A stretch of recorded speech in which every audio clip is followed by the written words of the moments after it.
Hey everyone, I'm Kaya with exercisesforinjuries.com. Welcome to today's video, how to use a yoga strap.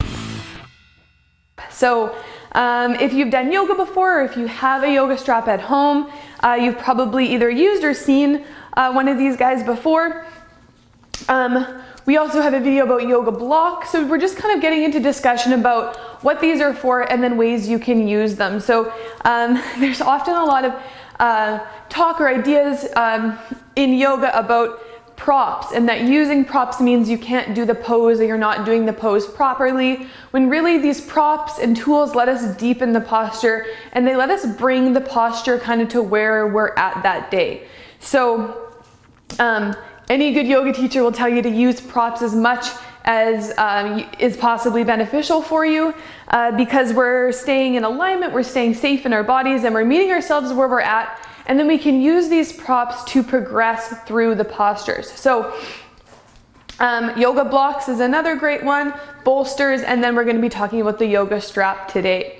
So just to kind of talk about what it is, so obviously it's a long piece of fabric. Some will have a loop built into the end, which is useful, and then some will have nothing, and then some will have the clasp so that you can loop it in and loop it back through to create your own loop. So just different ways to use it. A lot of the time though, you don't have to do anything with it in order to use it. And so I'm just going to show you a few different postures that you can use the strap in so that the next time you even just stretch at home, you might be able to bring it into your practice. So we're going to come down to the ground. So first we're going to talk about Paschimottanasana. So that's just a seated forward fold. So often when we're doing a fold, we're trying to keep our spine super long, core engaged, that integrity around the spine, and we're hinging only from the hips. So today I've got super tight hamstrings. So for me, that's as far as I can come. I can't reach my toes. Grabbing onto my legs doesn't feel very grounded. So what I can do is wrap the strap around my feet, keep that length in the spine. I can even loop it around my hands.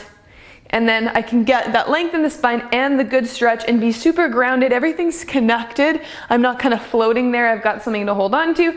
And then you can progress by pulling down the strap until maybe one day you reach your feet, maybe not. Either way, it's all good. Another way I love to use it, also a hamstring stretch, is for a lying down hamstring stretch. So wrapping it around one foot and holding it in one hand, ideally I like to keep the elbow straight so that I don't have to pull on my leg, and you can again even wrap it around the hands like that. Another thing that people often use a strap for is a bind. So in yoga, when we do a twist of some sort, I'll go the other way.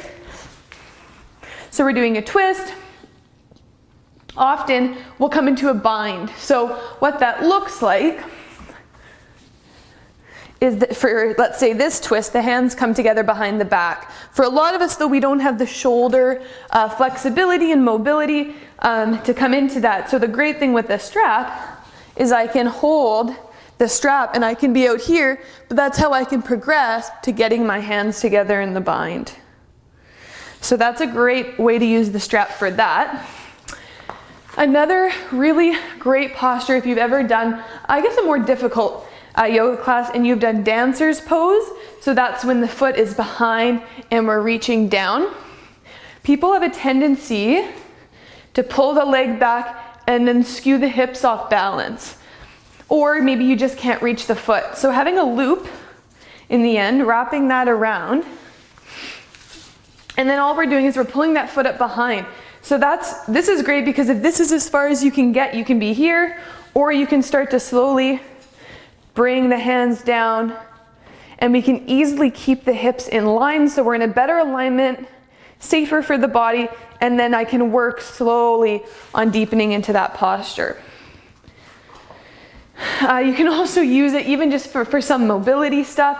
So if you're working on shoulder mobility and things like that. So I think that's it for just some examples. Those are just a few examples of endless postures you can incorporate a strap into. So definitely don't be afraid to use it. Let it help you with your practice. Let it help you deepen your practice. or even your stretching routine. So I hope you enjoyed the video. If you did, leave us a comment, like the video, and subscribe to our YouTube channel. And of course, check out exercisesforinjuries.com. So thanks for watching, and I will see you all soon. Bye.